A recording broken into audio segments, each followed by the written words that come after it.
Good morning. I'm Darrell Gunter, your host for Leadership on WSOU 89.5 FM and on the WSOU.net. Well, I tell you, we're very honored and pleased to have Lord Timothy Clement-Jones as our in-studio guest, but he prefers that I refer to him as Tim for this interview. So today we have the pleasure of welcoming Lord Clement-Jones, a leading voice in AI governance and policy. As the former chair of the House of Lords Select Committee on AI and co-chair of the All-Party Parliamentary Group on AI, he has played a critical role in shaping the discussion around artificial intelligence in the UK and beyond. With a distinguished background in law and as a spokesperson for the creative industries, Lord Clement-Jones, Tim, brings a unique perspective on the intersection of technology, policy, and innovation. As AI continues to evolve at an unprecedented pace, its potential to transform society is immense, offering both remarkable opportunities and significant challenges. Today, we're going to explore the implications of AI on governance, ethics, and the future of industries worldwide. Let's dive in. Tim, welcome to the program, and thank you for coming on Leadership with Darrell W. Gunter. Darrell, thank you very much. It's a huge pleasure to be on your podcast and looking forward to our conversation. Is there anything that you would like to add to your bio that I might have missed? No, I think probably the only addition I would put is I'm on Team Human, basically. That's my team, and that's why I got involved in technology, because I think that's where we have to be, and we have to work out where the humans come into all of this. Beautiful, beautiful. So let's jump into AI governance and regulations. What kind of international AI governance is needed, in your opinion? Well, very interestingly, we're diverging more and more in terms of the way we actually regulate. So we've got the EU, and a lot of people are unhappy with the amount of regulation that is involved in AI in Europe. The UK's taken a slightly different approach, but nevertheless, they're still planning to regulate the larger language models. And the US, well, we don't quite know what the US is going to do because Donald Trump has torn up the executive order. That may or may not be the right thing to do, but sure as eggs, there's going to be some time before there's a new regulatory system, if at all, and it's mainly going to take place in the individual states, I suspect. Well, that creates real problems if you're a developer or an adopter, especially a multinational adopter. So what you've got to try and do is find interoperability. And for my money, the interoperability comes by adopting international global standards. And, there are quite a number of different global standards bodies. There are people like ISO, there are people like the IEEE, there are people like the OECD working quite hard at it. And then there are standard setters where, for instance, NIST, the National Institute for Standard Technology in the States, they're so well respected that people say, look, guys, why reinvent the wheel? We should just take the NIST standard and adopt that, basically, say a risk management framework or whatever. But if we actually work together, we can get convergence between these standards. And of course, by and large, the people who work on these standards and agree them are not politicians, they're not regulators, they're people in the industry. So they're practical. So there is an issue about barriers for small companies, small and medium-sized companies, because to adopt a standard, sometimes you have to pay to actually use it. And that is a barrier. So we've got to get rid of that. But, these standards actually, I think, are emerging quite quickly, risk assessment frameworks, audit standards, testing standards, continuous monitoring standards. So this is actually my hope that we're not going to have a great debate about whether we want to follow the EU or follow the UK or follow the US, that actually our developers and adopters are going to follow these international standards. And I think that could be extremely beneficial. On a scale of 1 to 5, 5 being these international collaborations are happening versus one where it's at its infancy. Where would you say the world is currently in addressing this from a global perspective? Well, it's really interesting because if you look at what the OECD is doing now, the OECD, is one of those organizations where not everybody signs up to it. Basically, the Canada and the US are observers. It's mainly European countries and so on, but it's doing good work. And I don't think the US has any problem being associated with it. And so that for the West is a good convening organization. China much prefers to deal with the UN, but in practice, because that's the body where they feel they've got they feel more comfortable. They're not a member of the OECD. They join something. They work talk about standards. They want to make sure they've got some influence. So the UN for them is the forum that they prefer to be involved in. But all these major international organizations are converging in one way or another because if they start going off at a tangent, nobody's going to listen to them anymore. If you remember, we had the G20 in 2019, we had those principles established, and then all these standards are designed to reflect those principles. So actually, I would give it 4 out of 5. We're not there yet, but Right. the direction of travel, I think, is quite exciting. And it's an area where politicians, well, they are going to find themselves actually facing a fait accompli. Things will have been done by the techies, by the experts for things like AI safety, where they don't need the regulation because this is what these large language models are going to have to have. If I was the UK government and I wanted a piece of kit, that I wanted to use to make decisions, for instance, on Mhm. social security or something like that, I wouldn't just go out and buy any old piece of AI. I'd want something that actually had standards. It was kite marked, maybe in certain ways, so you knew you had assurance about the product. And I think that the assurance industry, if you like, is going to be, increasingly important. And what does the assurance industry in this area need? They need international standards so they can provide that kind of reassurance.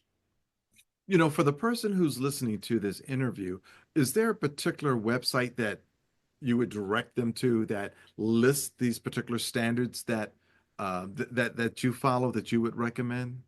I wouldn't say so. I think you'd have to do a bit more of a search to do that. But I think if you went on the NIST website, you'd find something of interest. If you went on the OECD Observatory website, which is a really good resource that the OECD, although the OECD operates on a shoestring, they put together a really useful site there, which in a sense summarizes everything that's happening out there, national and international. And I suspect that you'd find some commentary on the UN website as well. So I think it's a bit disparate. Okay.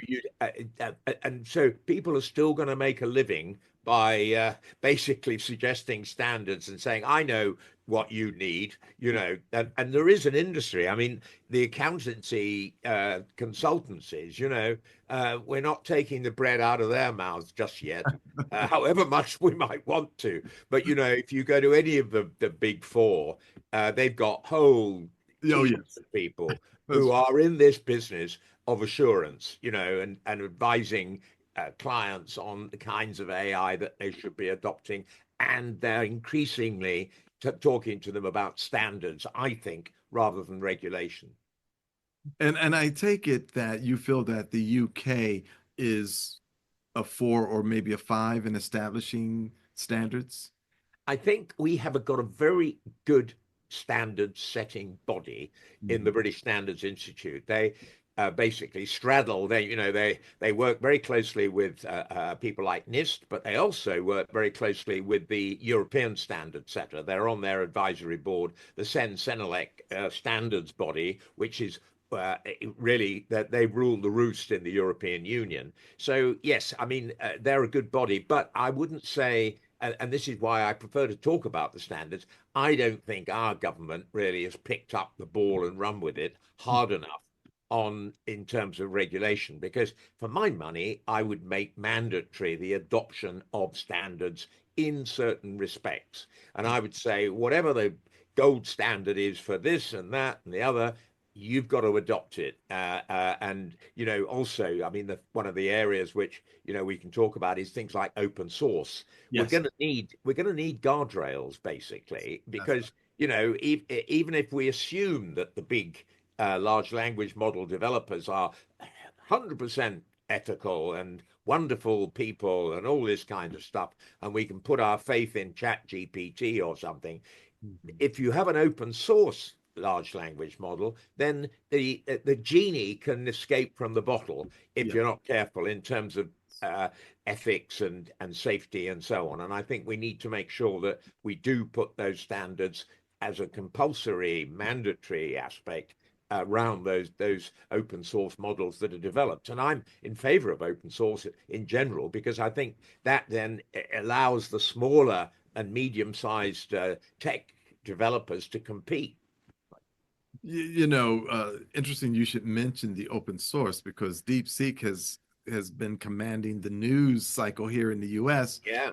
with with the senators saying that we need to make sure that they're not on no one who has a government device is using DeepSeek because of their user policy in regards to how they're going to use your data. Yeah, I mean, the whole thing is absolutely baffles me. I mean, DeepSeek, should be adhering to a set of standards, but then, they've been developed using far less resource, it seems, because they were driven into a corner by not having the top chips from Nvidia and so on because of export bans. So they've actually innovated in a most interesting way, Yes. and they've been able to develop their product without the kind of resource that the big large language models in Silicon Valley have relied on. And I don't know what standards the big large language models in Silicon Valley are adopting. After all, Meta has an open source large language model, Llama, which a lot of people are piggybacking off now. And what guarantee do we have on that? That it's going to be ethical and Right. safe and all that kind of thing. So I mean, just because it's got a Chinese investor behind it doesn't mean to say that it's all bad. Put it that way. Right. Could you define for our audience the risk-based approach and why is a risk-based approach essential for AI regulation? Well, I think it's really important when you look at what the possible outcomes could be. I'm very keen on outcomes-based regulation. I think you need to see what the impact of something is, and if you look at the impact of some of the large language models, you're looking at chatbots, you're looking at misinformation, disinformation, amplification of untruths. You're looking at the ability to create deep fakes, the ability to create pornography. You're looking at a number of societal harms Mhm. which go well beyond free speech or anything like that. You're looking at falsehood. You're looking at damage to people's reputation and all that. And we looked at this, I mean, a long time ago before the arrival of the large language models. And we thought, well, look, there's detriment here. And what you have to do is assess what that detriment is and decide, what kind of standards need adopting. And if you've got a high risk type large language model nowadays, I mean, for instance, say you've got a model that's making decisions in social security or immigration or things like that. Now, you're affecting the lives of citizens a huge amount in that respect. So that's where I would say the EU model is correct. I just find their way of dealing with it overcomplicated, basically, because they kind of stuck on large language models at the end with their own special code, rather than integrated into their total regulatory system. But they're going towards standards themselves. So I think eventually there will be some coming together on that. Okay. You know, this all centers around the whole AI gambit centers around ethics. And what type of ethical principles should guide AI developments? Well, it's really interesting because, everybody's just been talking for the last 2 years, I suppose, since our Bletchley Park safety summit about safety, as if this was like a kind of car or a piece of machinery that could drive over you or something, and therefore had to be kept safe.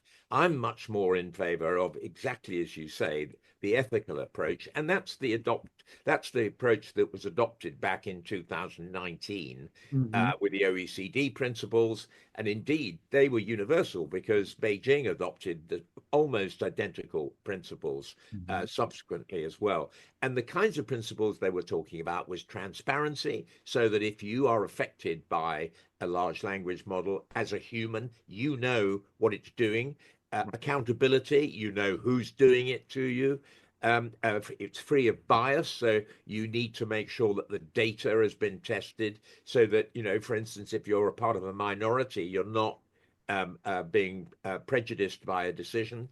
A whole range of things of that kind. You could talk about explainability. But those are the key principles. And also, I think at the end of the day, they added on the right to redress. So if a decision is made about you by an AI system, you have the right to question and get redress from the developer or the adopter, whoever the appropriate accountable is in those circumstances. So, it's fairly basic, it's fairly simple, it doesn't, it's not rocket science requiring that kind of accountability. Wow. And so moving on to copyright and data mining, what is the current state of copyright law regarding AI training on copyrighted material? Well, this is so interesting because the US has a rather different copyright regime to us, and everybody said, "Oh, look, the law may be more certain in the UK," and I'll come on to what we're doing here. Hmm. But in the States, oh, it's really contested. We got this fair use, and these large language models, they don't need to adhere to copyright because all their training use of copyrighted material is covered by fair use. Well, actually, the District Court of Northern California is beginning to prove them wrong. And, I don't follow every single law case, but there was one that only came out very recently, in favor of the creative industry that was suing OpenAI or Anthropic. I can't remember which one it was. But, it's really interesting the way the law is developing in the US. And of course, it's highly ironic that OpenAI is claiming that DeepSeek distilled its contents, basically. So, OpenAI is claiming intellectual property rights against DeepSeek. But whereas OpenAI has been resisting signing up with the creative industries, it has done deals with, I think, News Corp and with the FT. But Anthropic hasn't, as far as I know. So it is highly contested, even in the States. And I think that in the UK, unfortunately, we're moving in the opposite direction, where our people are basically saying, oh, well, our government is saying we need a text and data mining exception for big tech when they train these large language models, which will allow them to use copyright material unless the creative artist or the writer or the filmmaker or the musician has Hmm. said no, i.e., has opted out. Now, opting out is really difficult, because all these large language models have crawled, have used crawlers Yeah. and scraped all the data off the web, and so the horse has bolted anyway. But even where there's new material, creative artists don't spend a lot of time, building walls around their Right. website. They Right. want the world to know about it, but they don't want people to copy it. They want people to say, "Oh, I like that tune.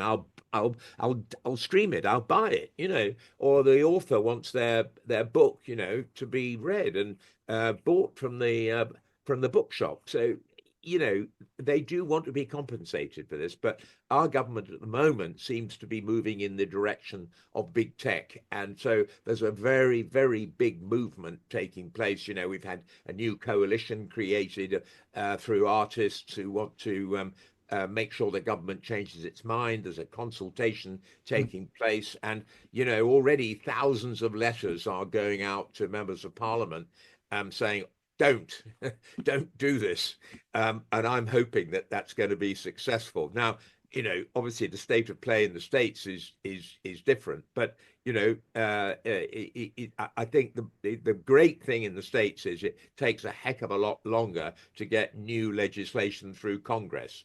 So I doubt whether anytime soon you're going to have a text and data mining exception, but it may be that the Northern Californian District Court, you know, creates a law that's favorable, or interprets a law in a way that's favorable to the creative industries. And good luck.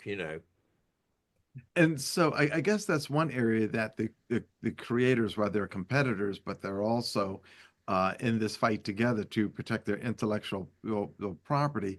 So AI is helping the creators in many ways, but it's also affecting them negatively in other ways. What are the key areas that you see that the creators are concerned about AI having effect on their intellectual property?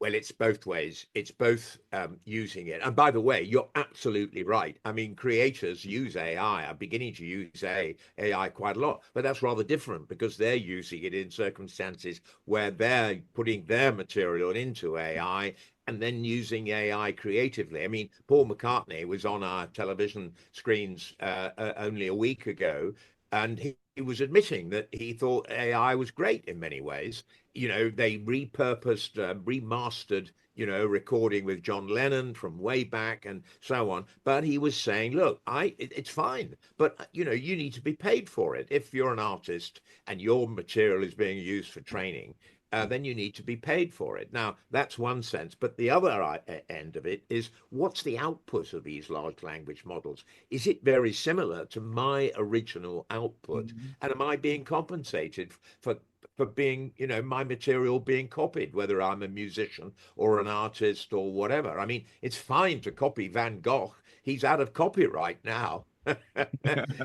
You can ask Mid Journey or whatever to say, do me a picture in the style of Van Gogh. No, that's fine, but don't ask it to do a picture in the style of David Hockney because he's alive and it's copyright. So this is the difference basically. And the reason intellectual property was effectively recognized in the early part of the 18th century. It's been going for 300 years, is because this was an incentive to artistry, to music, to writing.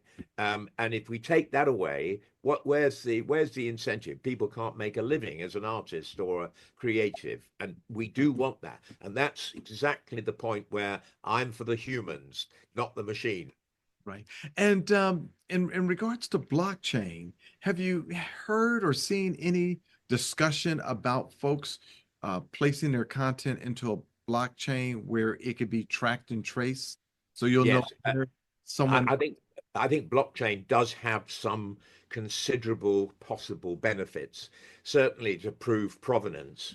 But how many artists will know how to do that? That is the problem. And the same for watermarking. I mean, I'm a watermarking fan. If they can invent indelible watermarking, Mhm. maybe linked to the blockchain in some shape or form, some kind of metadata that stays there in the content, and therefore means that you can always identify whether your material has been used because it sort of stays through, like a dye all the way through the material when it comes out the other end. Well, that's a different ball game. But actually, what we're arguing for in the UK, and I suspect that in the States, a lot of the big music companies and so on will be asking for the same, is transparency. We need Yes. to know, we want that nice Mr. Altman to tell us what he's using to train his OpenAI models, and the same with the other developers. This is quite similar when Google was scraping everyone's website and making billions off of advertising, and now we have a gentleman with OpenAI where, you know, I don't know if they're profitable yet, but their valuation is in the billions. Yeah. That and they're not providing the people who have provided the text information some type of compensation. No, exactly. And, I mean, I shudder to think how much they should have paid in compensation. And given they're worth 100 billion or whatever it is, then I think they could cut the creative industries a bit of slack, frankly.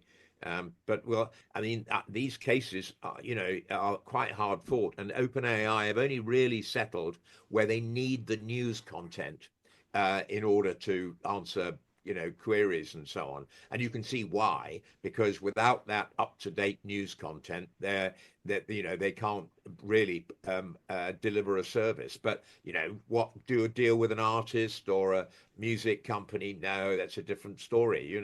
So it's highly pragmatic the way they're dealing with this. Wow, believe it or not, we're down to the last few minutes. So I'm gonna have to have you back because I had like 40 questions I wanted to ask you. But can you give us your viewpoint on the immediate future, the next 6 to 12, 18 months, what we should expect from AI? Well, I think it's extraordinary. AI is going to be embedded in all of our working lives. Now, already it's on our smartphones, but we don't really know it's there. But now, increasingly, there are apps that you can put onto your phone, Perplexity and Notebook LLM and various other and indeed Chat GPT. You can put them on your phone. You can use them instead of Google. I mean, it's quite interesting how Google has now got competition in the search field effectively. Yes, yes. And it's one of the great benefits of some of these search tools. It's opened up competition. I'm a huge believer in competition, but I think more and more when we go into work, we're going to find that our employer is using tools. And it may even be, cutting back on the number of sort of researchers it might need. Or, I always thought that in the legal profession, which I'm a part of, Mm. we would find that we didn't need paralegals. Now, actually, we're finding paralegals can do the job of a junior partner basically in a law firm because of the kind of tools that are available. So in the workplace, there are going to be a lot of that, but also agentic AI is what's coming down the track. And that means we ourselves in our working lives, it'll work out my tax bill, it'll remind me about birthdays, and it'll make appointments with doctors, it'll do all kinds of things. And then the next stage will be marrying that with robotics in a much more sophisticated kind of a way. And, already in fields like health and so on, medicine, that's beginning to happen. But I think that's going to be the next frontier of, in ordinary everyday life. I've spent a number of years in the scholarly publishing industry, and I think it's going to turn it on its head, but Yeah. it's going to allow us to eliminate some of the bad research that sometimes slips, not sometimes, a lot of times slips through. Yeah, if we can make sure that the information that goes in is accurate, we can make sure that the answer to the questions are accurate and so on. And what they're beginning to do is do these kind of walled garden type language models, small language models, if you like. And Yes. I think the use of them is brilliant. Whereas if we just garbage in, garbage out. There's an awful lot in there in GPT-4 that you wouldn't want to have put in there in the first place because it comes out in hallucinatory form. So, how you clean the big language models, I think is going to be one of their big issues, actually. Absolutely. Well, Tim, I want to thank you for coming on our program. We are here with Lord Tim Clement-Jones from the UK. Um, please Google him. He has a number of papers that he has written, and he has a great website. Tim, thank you for coming on the program. Thank you, Darrell. It's been a huge pleasure. Ladies and gentlemen, that wraps it up this week on Leadership with Darrell W. Gunter. And we want you to have a great day or a great weekend. But remember, leadership begins with you.